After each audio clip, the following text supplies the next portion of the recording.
Hello, I'm Brannon Howse, and welcome into the Worldview Radio studio. In our commentary today, we'll continue talking about the revolution that's taking place in America, the foundation of which was laid many, many years ago. I say all the way back to at least 1933, when the German intellectuals, known as the Frankfurt School, was brought to America. I discussed this in great detail in my 2008 book. I wrote it in 2008, came out in 2009, bestseller, Grave Influence, 21 Radicals and Their Worldviews Ruling America from the Grave.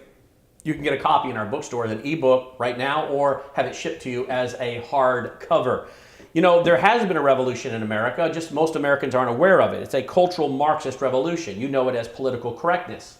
And as I said in the past commentaries, when the German intellectuals were brought to America by John Dewey, the father of progressive education, these group of intellectuals targeted education and media. And they said, we'll teach such things as feminism. Now, feminism is not equal rights for women. Feminism is anti-family, it's anti-father. One of the biggest feminists was Betty Friedan. She wrote basically the manifesto on feminism called Feminine Mystique. I write about her in a whole chapter, and she's one of the 21 radicals and their worldviews ruling America from the grave, along with John Dewey and the Frankfurt School and Roger Baldwin of the American Civil Liberties Union and others. Well, Betty Friedan is one of the leading feminists who was a outright Marxist as well, but she did her best to keep it hidden because at that time Marxism was not going to be embraced, so they had to do this in much camouflage.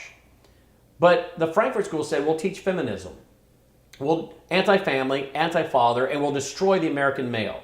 The Frankfurt School that came to America openly said they must destroy a patriarchal society and replace it with a matriarchal society. We must destroy the American male, masculinity, because the American male is a hard worker who provides for his family and protects his family. We must move him out of the way.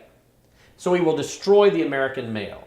We will promote values neutrality, moral relativism, situational ethics. The end justifies the means. If it feels good, do it. Sexual revolution.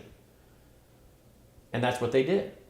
And it led to a lasciviousness within the culture and a breakdown of the family. And now you have very few fathers in the home, lots of broken homes, people having children with multiple men, and there's no daddy there to support them. And so the government steps in to become the daddy. Now you have the growth of the government. More people on a welfare system being fed and clothed and educated by the government, a nanny state, and the father has been moved out of the way, the breaking down of the family. That was their goal. They openly wrote about destroying a patriarchal society and masculinity and replacing it with a matriarchal society. But then they said that's not enough. Then we need to destroy all gender. They openly wrote that they did not want to have masculinity nor femininity, a general humanness. Has that not happened today? No masculinity, no femininity, just a general humanness. How many genders are there today? I mean, I thought when I was growing up there were 2 genders. Turns out there are a ton of genders, and now we have all this gender neutrality. That didn't just happen in a vacuum. There was a concerted effort to bring about a new worldview into the educational system and media and movies of America and change the worldview, thus the values, and thus the conduct of America. And it was known as a quiet, long march through the institutions for revolution. Very few Americans know about it. So don't tell me there's not been a revolution in education. There has.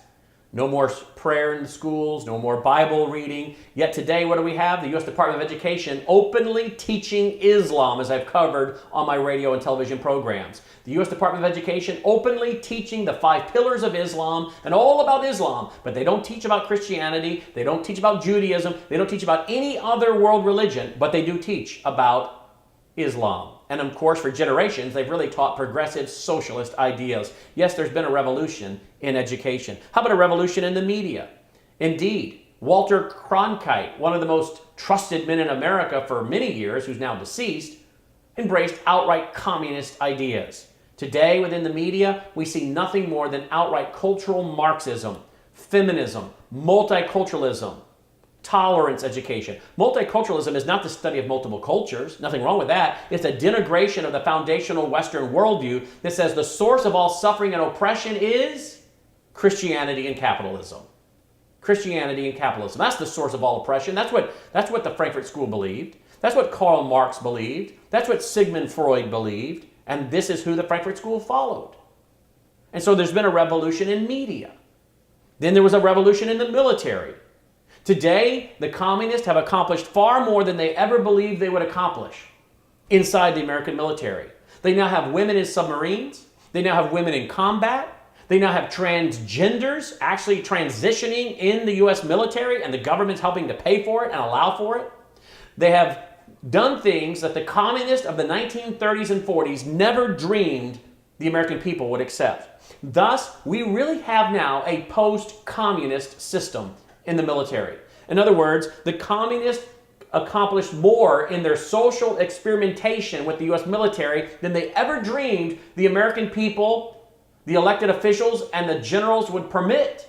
So they've accomplished more than they set out to accomplish. Thus, we're really in a post-communist military. So there's been a revolution in education and in media and in the military. There's certainly been a revolution in national intelligence. We have people who have been in national intelligence like John Brannon during the Obama administration, the director of the CIA, who was talking about the beauty of Islam and the legitimate tactic of jihad and defending Islam right and left. We have had a total purging in the Obama administration of terms like radical Islam, jihad. We now have H.R. McMaster at the time that we're filming today, which is what, August 24th, 2017. H.R. McMaster even serves as the National Security Advisor for Donald Trump, who has talked about kissing the Quran and is not sure there's any such thing as radical Islam. Don't tell me we haven't had a revolution within the intelligence community. I understand from people that I have contact with that there are very pro-Muslim Brotherhood and pro-Iranian forces within our intelligence community. There's been a revolution. Many of the good guys tell me they can't get their job done because of the compromise of our intelligence communities. So yes, there's been a revolution in America, in education, in media, in the military, in our national security. How about in the courts? Yeah, we have courts now making decisions and writing legislation. The courts aren't to write legislation. The legislative branch writes the legislation. The executive branch signs it into law. And the judicial branch is to interpret the clear meaning of the law. But today, you have the judicial branch writing law from the bench. We have the judicial branch involved in what's called legal positivism, applying moral relativism to the law. As society evolves, morals evolve, the law evolves. Well, we couldn't have abortion back in the 30s and 40s and 50s and 60s. Americans wouldn't accept it. But as society evolves, morals evolve, voila. In the 1970s, we get abortion. In the 1930s, 40s, and 50s, they would not embrace active euthanasia. But today, what do we have?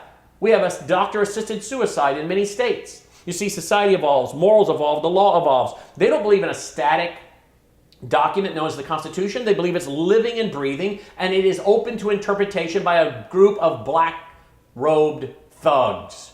Legal positivism, moral relativism applied to the law. See, there's been a revolution in the courts, and now there's been a revolution in the federal, in the family courts. No-fault divorce, easy, quick divorce, like going through a drive-through. No-fault divorce. So you have a revolution in the federal courts and state courts and in the family courts. Also, of course, you've had a revolution in religion. The communists in the 30s and 40s openly admitted, many of the post-communists, many of the former communists, I should say, many former communists openly testified before Congress in hearings that the communists openly infiltrated our schools, our seminaries, to indoctrinate the seminary students in communism so they would then go and teach it to their congregations. A complete hijacking of religion in America. That's why I wrote the next book, after Grave Influence. I wrote Religious Trojan Horse, a revolution in the religious systems of America. Now many of these religious leaders, both on the right and the left, are running around pushing social justice, socialism. And then, of course, we had a revolution in economics. We closed the gold window under Nixon. We went to a fiat currency in the early 1900s, about 1914. And we started letting a private corporation, the Federal Reserve, manage our money. Then Nixon closes the gold window in the 70s. Voila, we can print all the money we want. We're not backed by gold or silver or hard asset. We have now a Fabian socialist Keynesian economic system that just prints all the money and racks up all the debt that we can have on purpose. Why? So you can collapse the system and then nationalize many things. So yeah, there's been a revolution in America, in education, the media, the military, national intelligence, the courts, the family courts, religion, and economics. And much of it started with the implementation of the ideas and the values of the Frankfurt School going all the way back to 1933. Hey, we'll pick it up here in our next commentary. But if you want more of this, this is what I write about in my book, Grave Influence, that I wrote in 2008, came out in 2009. You can see much of this is happening. I also have whole television shows and radio shows on this at worldviewradio.com and at wvwtv.com. You want to access all of our programming where it's archived, about $125,000 worth in ebooks, audiobooks, documentaries, conference DVDs. You'll find it at situationroom.net/join. You can join for just a few dollars a month. And then, again, thanks for supporting our foundation that helps us to distribute this kind of programming all over the world. Hey, tell your friends about this. Take the link, email it, tweet it, Facebook it. Let's get out the truth, because a lie can be successful if you can't counter it with the truth. So next time, I'm Brannon Howse. Thanks for watching. Take care.